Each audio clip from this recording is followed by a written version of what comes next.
আজি মই পটলৰ গছখিনিত তাৰমানে এনেকুৱা ধৰণৰ কামি বনাইছিলোঁ। সেইদিনাখন ভিডিঅ'ত মই বনাই কিনে আপোনালোকক দেখুৱালোঁ যে কেনেকৈ বনাব লাগে। তো আজি মই কামিখিনি পটলৰ গছখিনিত দি দিলোঁ। এতিয়া গছখিনি উঠিবৰ কাৰণে সুবিধা হ'ব। তো hello' friends, welcome to my YouTube channel Hatim Ali's life. বন্ধুসকল, আজি পুনৰাই মই আপোনালোকৰ মাজলৈ আশা কৰোঁ আপোনালোকে মোৰ ভিডিঅ' স্কিপ নকৰাকৈ আৰম্ভণিৰ পৰা শেষলৈকে নিশ্চয় চাব। আজি মোৰ আলোচ্য বিষয় পটল খেতি। এই হাইব্ৰিড জাতৰ পটলৰ খেতিত কি পদ্ধতি অৱলম্বন কৰিব, আৰু আজি মই মাত্ৰ এটা টপিক লৈ আলোচনা কৰিম। বহুতে মোক কমেণ্ট কৰি জনাইছে, দাদাই আপোনালোকে যে চাং দিছে, চাং কেনেকৈ দিয়ে। তো চাং দিছোঁ ঠিকেই, কিন্তু চাং দিয়াৰ পদ্ধতিটো মই আপোনালোকক A to Z বুজাই দিছোঁ। আপোনালোকে যদি মোৰ চেনেলৰ নতুন ভিউৱাৰ্ছ হিচাপে আছে তেনেহ'লে মোৰ চেনেলটো ছাবস্ক্ৰাইব কৰি দিয়ক আৰু কাষত থকা বেল ঘণ্টিটো লাহেকৈ বজাই দিয়ক।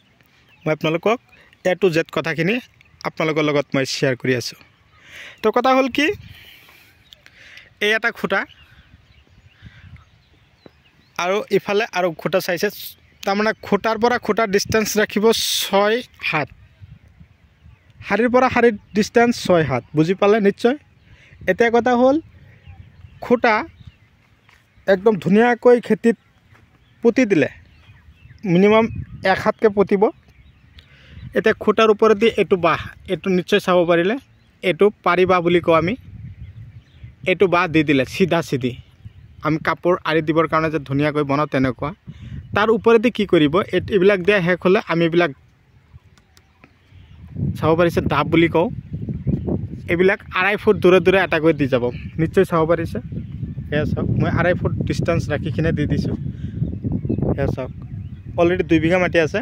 কিন্তু কথা হ'ল, এই 2.5 ফুট দিয়াৰ ওপৰত একদম ওপৰত মই দেখুৱাই দিছোঁ যে এয়া, ইয়াৰ ওপৰেদি আকৌ কি কৰিব, আপোনালোকে প্লাষ্টিক লগাই দিব।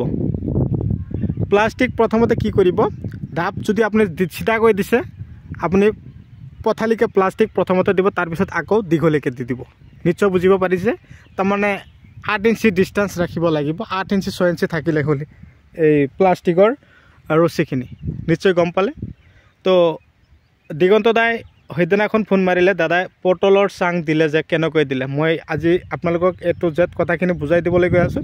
তাৰপিছত কি কৰিব, যে পটলৰ গছখিনি ধুনীয়াকৈ ওলাইছে, হাইব্ৰিড জাতৰ পটল হয়। এয়া চাওক, এতিয়া মই এইবিলাক উঠাই দিম। এনেকৈ কামিবিলাক লগাই থৈছোঁ। এয়া এতিয়া এনেকৈ তাৰমানে উঠাই দিম, বান্ধি দিম, টেনশ্যন নাই। কথা হ'ল, আপোনালোকে যদি হাইব্ৰিড পটলৰ খেতি কৰিম এতিয়াও কৰাৰ বাবে প্ৰস্তুতি লৈছে, আশা আছে, সময় আমাৰ হাতত আছে, যথেষ্ট পৰিমাণে লগাইছোঁ। চাওক কি ধুনীয়াকৈ ওলাইছে। তো বন্ধুসকল, হাইব্ৰিড পটল, এটা কথা আপোনালোকে দীৰ্ঘ বিশ্বাস ৰাখিব কি, ইয়াত মই পটলৰ 2 বিঘা মাটি চাং যদি দিছোঁ, অন্ততঃ মোৰ 50,000 টকা অলৰেডি খৰচ হৈছে। গোবৰ আনিছোঁ 2 গাড়ী, বাঁহটো আছেই, হাজিৰা ল'বই লাগিব। তাৰ উপৰিঞ্চি আৰু কিমান যে ওপৰত প্লাষ্টিক লগাব লাগে, এইবিলাক বনাব লাগে। চাওক কিমান খৰচ আছে, আপোনালোকে নিশ্চয় গম পাইছে। চাওক, ইমান টকা খৰচ কৰি মই যে চাং দিলোঁ, এই চাঙৰ পৰা মই কি কৰিম, এনেকৈ বহি থাকিম নেকি? ভগৱান আল্লাহ, ঈশ্বৰ পৰমেশ্বৰে আমাক কি কৰিব, দিবই সময়ত।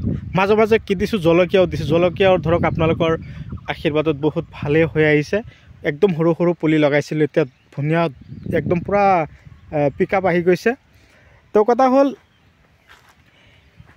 এতিয়া আপোনালোকে কি কৰিব লাগিব, পটলৰ লতিবোৰ বা শিপাবোৰ মোৰ পৰা আপোনালোকে যদি পাৰে ক্ৰয় কৰিব, বা বেলেগ ঠাইৰ পৰা যদি পাৰে আপোনালোকে ক্ৰয় কৰিব। ক্ৰয় কৰি কিনে আপোনালোকে লগাব। লগোৱাৰ ডিষ্টেঞ্চটো 3 ফুট বাই 3 ফুট লগাইছোঁ মই, আৰু শাৰীৰ পৰা শাৰীৰ দূৰত্ব 6 ফুট ৰাখি কিনে মই লগাইছোঁ।